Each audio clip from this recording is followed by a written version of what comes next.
समुद्र में उठने वाली लहरों के सामने किनारे पर एक गुरु का बड़ा ही अद्भुत आश्रम था। जितना अद्भुत यह आश्रम था, उससे कहीं ज्यादा अद्भुत वहां पे रहने वाले गुरु थे। उस सन्यासी ने अपना पूरा जीवन विज्ञान और अध्यात्म के नाम पर लिख दिया था।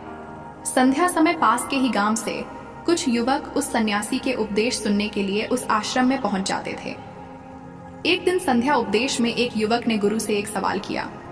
उसने कहा कि गुरुदेव, मन बड़ा ही विचित्र है। मैं बार बार अपने आप से बोलता हूँ कि यह गलती मैं इस बार नहीं करूँगा, लेकिन हर बार मैं वही गलती दोबारा से दोहरा देता हूँ। सोचता हूँ कि अतीत में जो गलतियाँ मुझसे हुई हैं उनके लिए मैं पश्चाताप ना करूँ, लेकिन मेरा मन हमेशा पीड़ा से भरा रहता है। आप कहते हैं कि ध्यान सब दुखों को मिटा देगा, लेकिन मैं रोज ध्यान करता हूँ, लेकिन उस ध्यान का मुझे कोई फायदा नहीं मिलता। ऐसा क्यों होता है? मैं क्या करूँ? कृपया करके मेरा मार्गदर्शन करिए। सन्यासी ने सबकी समस्या हल करते हुए कहना शुरू किया। उन्होंने बताया कि शुरुआती ध्यान सबसे ज्यादा कठिन होता है, क्योंकि शुरुआत में व्यक्ति के मन को आदत नहीं होती है। वह इधर उधर भागता है, दौड़ता है, अतीत की बातों को याद करता है, लेकिन ध्यान एक जगह पर लगा नहीं पाता। प्राचीन समय में जब भी कोई शिष्य अपने गुरु के पास ध्यान सीखने के लिए आता था, तो वो गुरु उस शिष्य को ब्रह्म मुहूर्त में ध्यान लगाने के लिए कहा करते थे, क्योंकि ब्रह्म मुहूर्त सृजन का समय होता है। इस समय सारे प्रकृति एक नई दिन की शुरुआत करती है। पक्षी पेड़ों पर कलरव करने लगते हैं और मुर्गी बांग देने लगते हैं। कमल खिल उठता है और पूरे प्रकृति एक सौंदर्य से भर जाती है। प्राचीन शास्त्रों के अनुसार 24 घंटों को 30 मुहूर्त में बांटा गया है, जिसमें हर एक मुहूर्त 48 मिनट का होता है। ब्रह्म मुहूर्त की शुरुआत सूर्योदय से 1 घंटा 36 मिनट पहले हो जाती है। अलग अलग ऋतुओं में सूर्योदय का समय अलग अलग होता है। इसी प्रकार ब्रह्म मुहूर्त का समय भी अलग अलग ऋतुओं के हिसाब से अलग अलग होता है। गर्मियों के दिनों में अगर सूर्य 6 बजे उदय हो रहा है तो ब्रह्म मुहूर्त की शुरुआत इससे 1 घंटा 36 मिनट पहले यानी कि 4:24 पर हो जाती है। और वहीं पर सर्दियों में सूर्य अगर 7 बजे उगता है तो ब्रह्म मुहूर्त की शुरुआत 5:24 पर होती है। आसान भाषा में अगर बात करें तो 4 बजे से 6 बजे का समय ब्रह्म मुहूर्त का ही समय होता है। ये वह समय होता है जब मंदिर के पट खुल जाते हैं। ऋषि मुनि नदियों में स्नान करने के पश्चात ध्यान साधना में लीन हो जाते हैं। यही वो समय होता है जब कमल भी खिल उठता है, मंदिर के पट खुल जाते हैं। चलिए विस्तार से समझते हैं कि इस समय हमारी शरीर में क्या बदलाव आते हैं। आयुर्वेद का कहना है कि मनुष्य का शरीर 3 ऊर्जाओं से यानी कि 3 दोषों से बना होता है, वात, पित्त और कफ। यही तीनों ऊर्जाएं हमें पूरी तरह से संचालित करती हैं। अगर इन दोषों का संतुलन हमारे शरीर में बिगड़ने लगता है तो हम तरह तरह की बीमारियों से ग्रस्त हो जाते हैं। इन तीनों में से सबसे मुख्य ऊर्जा होती है वात की। वात का संतुलन बिगड़ने से हमारे शरीर में 80 तरह की बीमारियां पैदा होती हैं। पित्त का संतुलन बिगड़ने से 40 और कफ का संतुलन बिगड़ने से 20 तरह की बीमारियां जन्म लेती हैं। इस प्रकार इन तीनों दोषों में से वात सबसे ज्यादा महत्वपूर्ण है और वात हमारे शरीर में सबसे ज्यादा सक्रिय सुबह के 2:12 बजे से 6:12 बजे के बीच में होता है। यानी कि ब्रह्म मुहूर्त से पहले उठने वाले लोगों का वात हमेशा संतुलन में रहता है और इसी वजह से उनका पेट अच्छे से साफ होता है। उन्हें कोई बीमारी नहीं होती। वो हमेशा ऊर्जा से भरे हुए रहते हैं। उनका मुख कमल की तरह चमकता रहता है। उनमें असीम सौंदर्य पैदा हो जाता है। ब्रह्म मुहूर्त में उठने वाले लोग हमेशा आनंद में रहते हैं और किसी भी काम को वो ध्यान बना लेते हैं। जो भी बुद्धिमान आदमी होता है वो इस समय को व्यर्थ नहीं गंवाता। अष्टांग हृदय, जो कि आयुर्वेद की एक श्रृंखला है, उसमें लिखा हुआ है कि खुद को जानने के लिए सबसे योग्य समय ब्रह्म मुहूर्त का ही होता है। जो लोग ध्यान में गहरे उतरना चाहते हैं, खुद की खोज करना चाहते हैं, उन लोगों के लिए ब्रह्म मुहूर्त का समय किसी वरदान से कम नहीं होता है। ये वो समय होता है जब पूरी प्रकृति एक नई शुरुआत करती है। इसीलिए जो अतीत होता है वो पीछे छूट जाता है। दिन में और किसी समय ध्यान करने से आपको विचार परेशान कर सकते हैं और आप ध्यान को लगा नहीं पाएंगे, लेकिन ब्रह्म मुहूर्त में जब दिन की शुरुआत होती है तो आपका मन और मस्तिष्क पूरी तरह से खाली होता है और ध्यान में उतर पाना उतना ही आसान होता चला जाता है।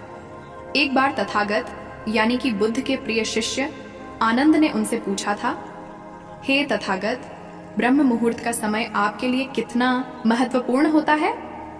इस पर तथागत ने उत्तर दिया था कि जिस प्रकार मछली के लिए जल महत्वपूर्ण होता है, उसी प्रकार आनंद, ध्यान और शून्यता का जीवन जीने के लिए ब्रह्म मुहूर्त में सही समय पर जागना और जागने के बाद ध्यान में उतरना बहुत जरूरी होता है।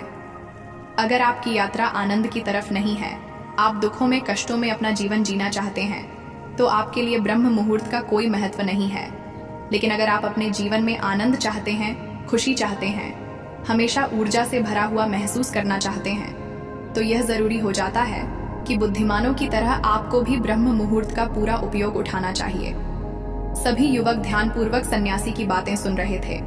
सन्यासी ने ब्रह्म मुहूर्त पर वैज्ञानिक दृष्टिकोण पेश करते हुए सभी युवकों को बताया कि हमारे मस्तिष्क के ऊपरी हिस्से पर पीनियल ग्लैंड नाम की एक ग्रंथि होती है, जो कि मेलाटोनिन नाम का एक हार्मोन रिलीज करती है, जो हमारे शरीर में आनंद की उत्पत्ति का कारण होता है। ये वही हार्मोन होता है जितने अच्छे से और जितनी ज्यादा मात्रा में पीनियल ग्लैंड मेलाटोनिन नाम का ये हार्मोन रिलीज करती है, उतने ही आनंदित हम रहते हैं। लेकिन जैसे ही हम सूर्य के संपर्क में आते हैं, यह मेलाटोनिन नाम का हार्मोन अपने आप नीचे गिरना चालू हो जाता है। और इसी वजह से जो लोग देरी से उठते हैं, अक्सर ऐसे लोग बिना कोई कारण ही तनाव में रहते हैं। उन्हें खुद समझ में नहीं आता कि उनके अंदर तनाव किस बात का है।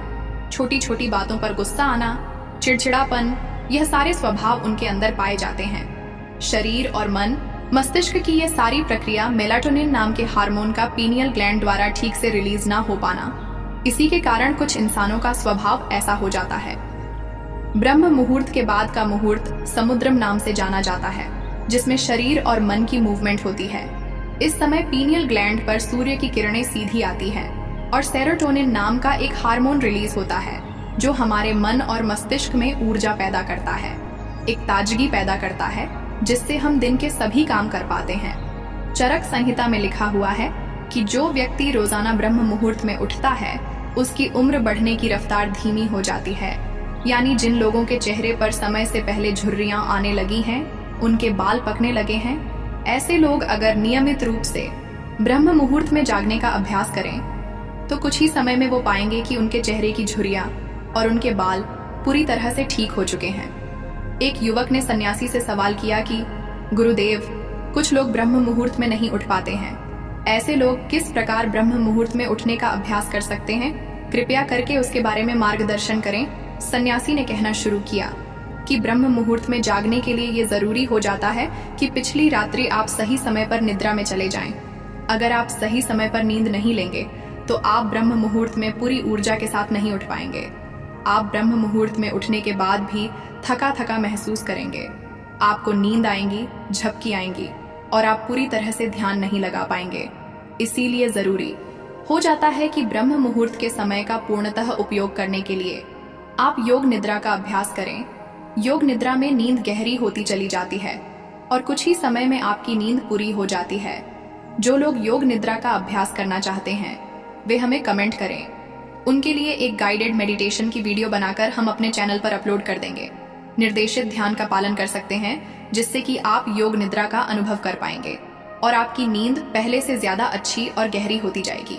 युवक ने अगला सवाल पूछा कि गुरुदेव, ब्रह्म मुहूर्त में किस प्रकार के दिनचर्या का पालन करना चाहिए? सुबह उठते ही सबसे पहले क्या करना चाहिए और किस प्रकार ब्रह्म मुहूर्त के समय का पूरी तरह से उपयोग करना चाहिए? सन्यासी ने सबको चेतावनी देते हुए समझाया कि जितने भी योगी महात्मा होते हैं, सन्यासी होते हैं, वो ब्रह्म मुहूर्त में स्नान और शौच इत्यादि करने के बाद सीधा ध्यान में बैठते हैं, क्योंकि इस समय ध्यान करना सबसे आसान होता है। विचारों का भटकाव सबसे कम होता है, क्योंकि इस समय दिन की शुरुआत हो रही होती है, नया सृजन हो रहा होता है।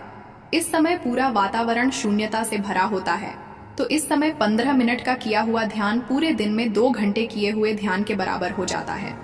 आप सिर्फ 15 मिनट ध्यान करने के बाद वही अनुभव कर पाएंगे जो एक योगी, जो एक सन्यासी, जो एक महात्मा, जो एक गुरु गहरे ध्यान में जाने के बाद अनुभव करता है। तो सबसे पहले ब्रह्म मुहूर्त में उठने के बाद स्नान और शौच इत्यादि करने के बाद सीधे ध्यान में प्रवेश कर लें। कोई भी ध्यान आप कर रहे हो, किसी भी प्रकार का आप ध्यान कर रहे हो, इससे कोई मायने नहीं है।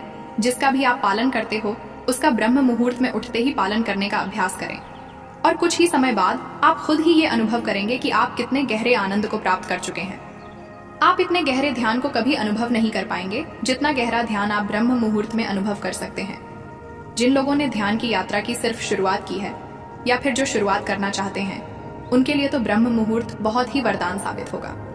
सन्यासी ने चेतावनी देते हुए बताया कि कुछ लोग ब्रह्म मुहूर्त में जागने के बाद भी उस समय का सही उपयोग नहीं करते हैं। कुछ लोग अपना मोबाइल फोन यूज करने लगते हैं तो कुछ लोग किसी से बातें करने लगते हैं। लेकिन इस समय अगर आपका टहलने का मन हो रहा है ध्यान करने के बाद, तो आप अपने चप्पल या जूते निकालकर हरी घास पर घूमें। इससे आपकी त्वचा और आपकी आंखों को बहुत ही लाभकारी फायदे मिलेंगे।